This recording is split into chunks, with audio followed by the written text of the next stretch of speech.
Frères et sœurs, bonjour. J'espère que tout le monde va très bien. Gloire à Dieu. Peut-être pour toi, ça ne va pas du tout. C'est simple. Tu m'appelles, on va prier. Avec moi, la prière est gratuite. On ne donne pas une offrande. On ne bâtit pas l'autel. Parce que Jésus a dit, je vous donne mon pouvoir. Donnez-le gratuitement. Beaucoup parmi vous m'ont interpellé. Frère, pourquoi tu dis que dans l'église aujourd'hui, personne ne peut interpréter les rêves? Pourquoi tu dis ça? N'est-ce pas, on voit Joseph interpréter les rêves? Il a même interprété le rêve de Pharaon en Égypte. N'est-ce pas, on voit Daniel interpréter les rêves. Frères et sœurs, avant de répondre à cette question, je vous laisse dans un premier temps écouter ces quelques extraits. Si tu rêves que tu es en train de faire une chute libre, ou alors tu rêves que tu es en train de t'envoler, bien-aimé.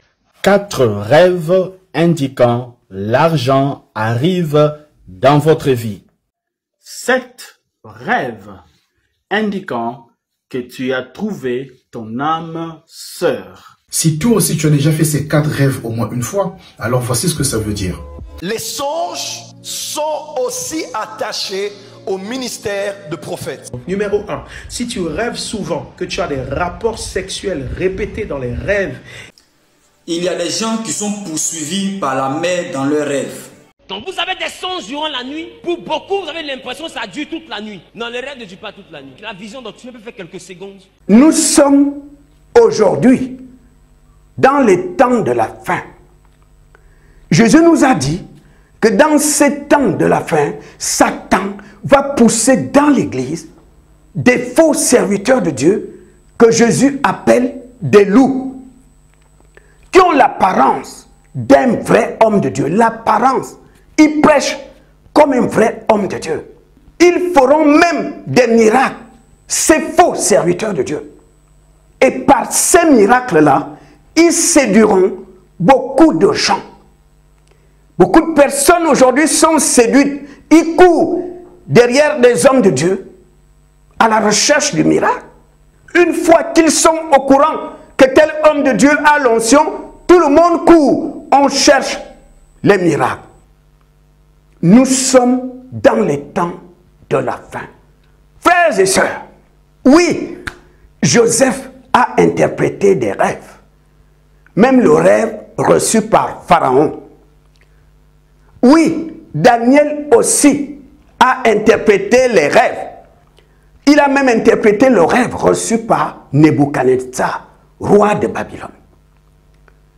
Frères et sœurs, ce qui manque à l'église aujourd'hui, c'est le discernement. C'est le discernement, frères et sœurs. Pourquoi je le dis? C'est quoi le discernement? Je prends un exemple simple. On t'apporte 2 photos qui se ressemblent.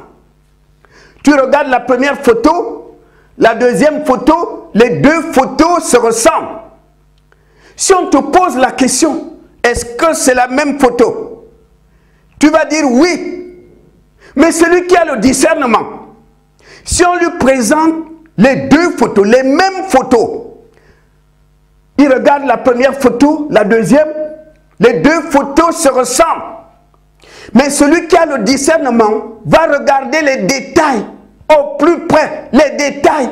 Est-ce que c'est à 100% identique? C'est ça le discernement. Et il pourra regarder et dire, oui, mais les 2 photos se ressemblent, mais ce n'est pas à 100% pareil. Ça s'appelle le discernement. Joseph a interprété des rêves. Daniel aussi. Mais ils ont interprété les rêves de qui?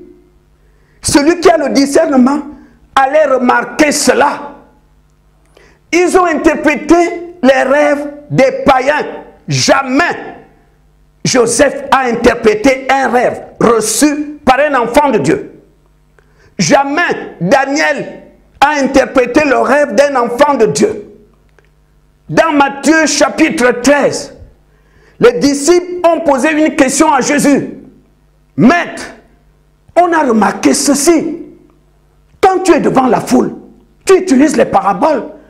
Mais quand tu parles avec nous, tu n'utilises plus les paraboles. Tu nous dis les choses clairement. Jésus leur a dit, parce qu'il vous a été donné de connaître les mystères du royaume de Dieu.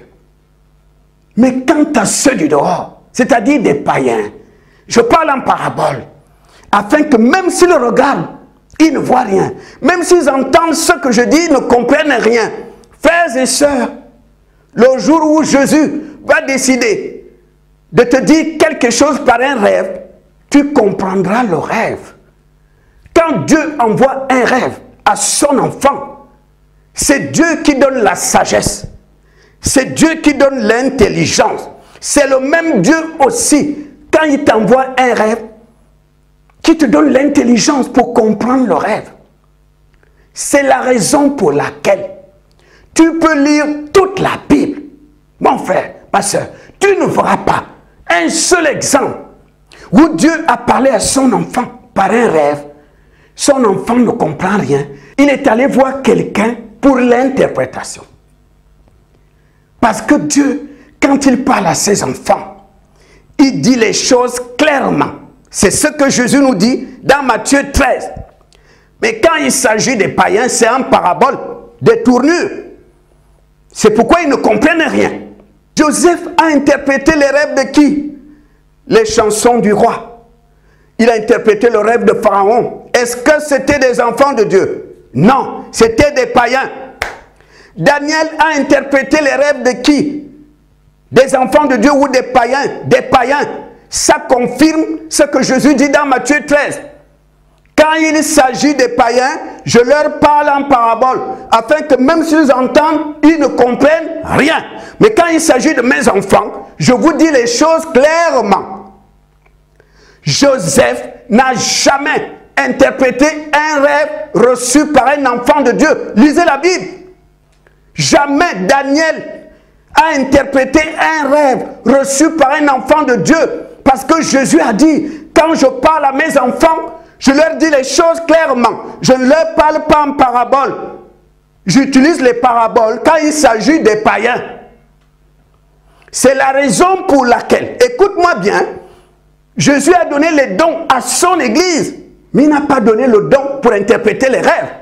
Parce qu'il sait que lorsqu'il s'adresse à son enfant, il lui donne aussi l'intelligence pour comprendre le message.